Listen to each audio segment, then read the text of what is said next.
اعوذ باللہ من الشیطان الرجیم بسم اللہ الرحمن الرحیم من عمل صالحا من ذکر او انثى وهو مؤمن فلنحیینہ حیاتا طیبہ صدق اللہ العظیم ان اللہ وملائکتہ یصلون علی النبی اللہم صلی علی سیدنا ومولانا محمد معدن الجود والکرم وآلہ وصحبہ وبارک وسلم۔ حمد و صلوات کے بعد آج رمضان المبارک کی 27ویں رات ہے۔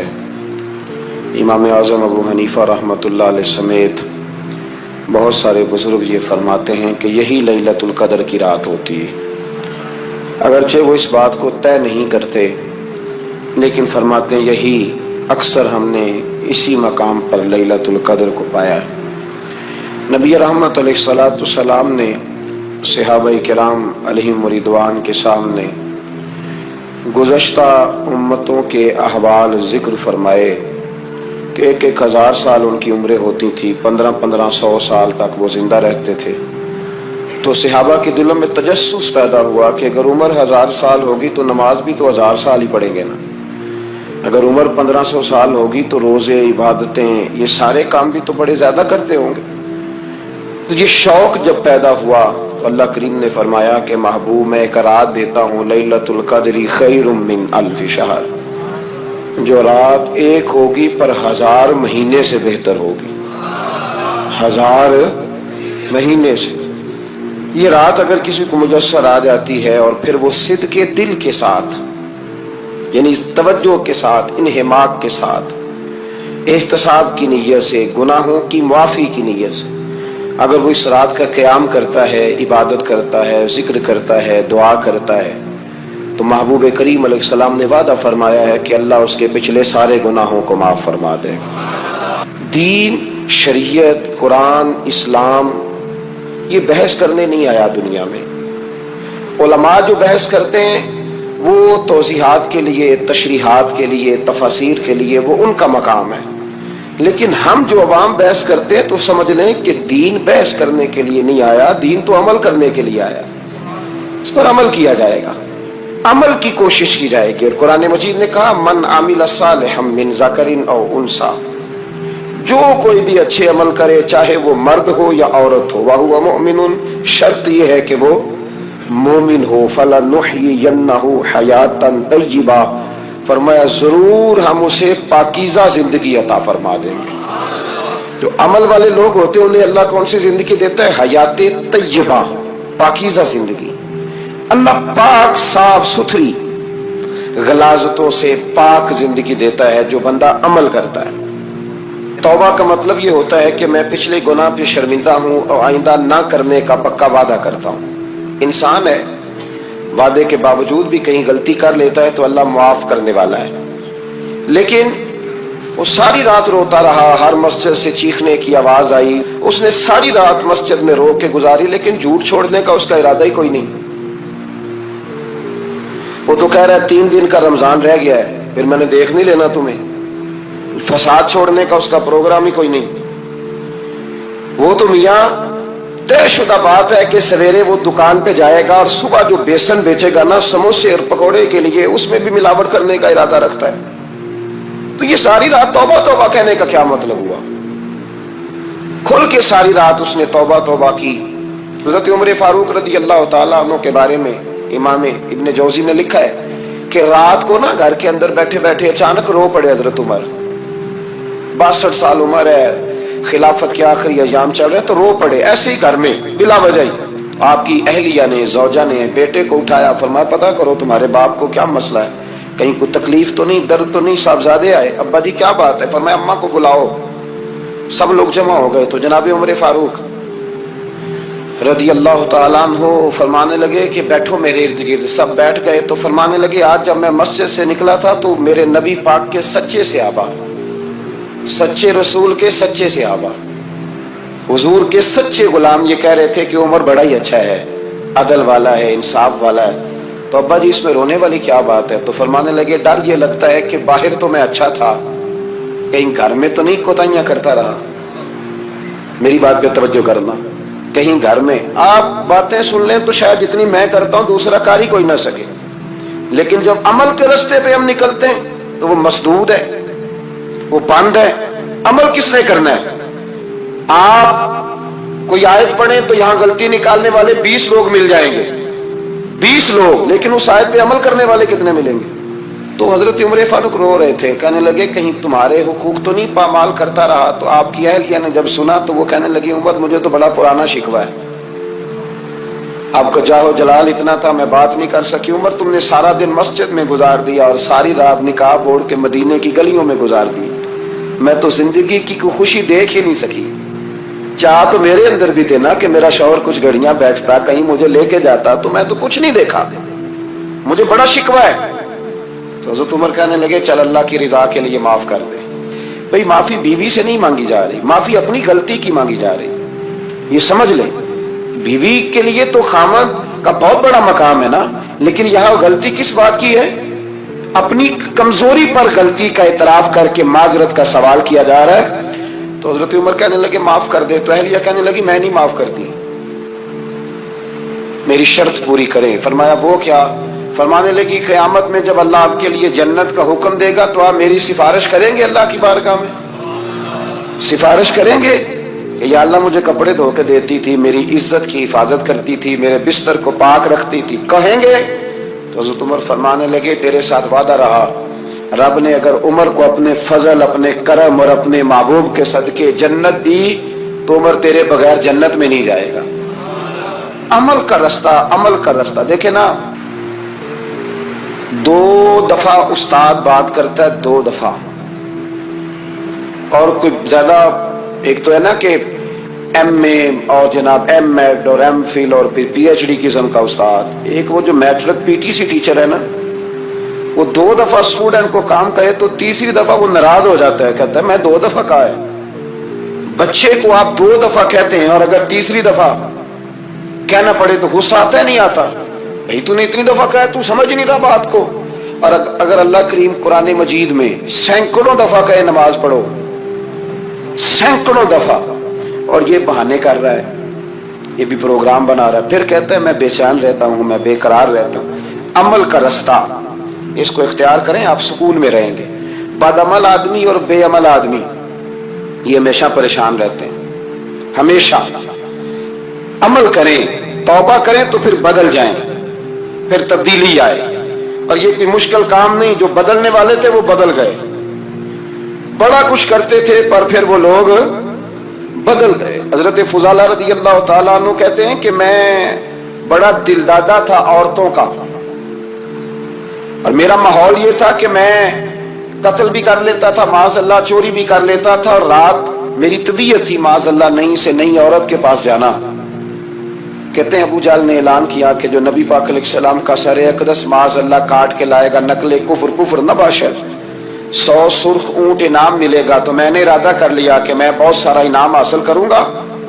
قرآن مجید میں نا اللہ فرماتا ہے کہ بہت سارے لوگ ایسے ہیں جنہیں اگر میں رزق میں کشادگی دے دوں، زیادہ پیسے دے دوں، فرمایا باغی ہو جائیں، وہ سرکش ہو جائیں۔ یہ بہت سارے لوگوں کو جو اللہ تبارک و تعالیٰ اعتدال میں رکھتا ہے تو یہ ان کے لیے بہتر ہے۔ ہر بندہ دولت کے ہوتے ہوئے نیک ہو سکتا، تو یہ اللہ اگر رکھتا ہے نا اعتدال میں تو شکر کرے اللہ کا، ورنہ تو لوگ عیاشیاں کریں، پتہ نہیں کیا کچھ کر گزرے۔ تو حضرت فضالہ کہتے ہیں کہ میں نے خنجر تیار کیا اور میں نے بغل میں اس کو چھپایا، اوپر میں نے چادر اوڑھ لی۔ اب مجھے پتا تھا ظہر کی نماز کے بعد نبی پاک صلی اللہ علیہ وسلم طواف کعبہ کے لیے، بیت اللہ شریف کے طواف کے لیے جاتے ہیں۔ کہتے میں بھی اس طرف بڑھا، رستے میں نا وہ خاتون جس کے گھر میں نے رات آنا تھا، میں نے دروازے پہ دستک دی، میں نے کہا کہ تیار رہنا، تیار رہنا، آج میں بڑے پیسے لے کے آؤں گا۔ اسے میں نے یہ کہا اور پھر میں چلا گیا بیت اللہ شریف کا طواف کرنے۔ کہتے ہیں اللہ کے محبوب بھی طواف کر رہے تھے تو میں نے بھی طواف شروع کر دیا۔ ارادہ یہ تھا کہ جہاں نبی پاک علیہ السلام میرے قریب سے گزریں گے تو موقع پا کر میں حضور کے جسم اقدس پر خنجر کھونپ دوں گا اور معاذ اللہ شہید کر دوں گا۔ کہتے ہیں حضور ایک دفعہ بھی میرے پاس سے گزرے تو میں ہمت نہ کر سکا،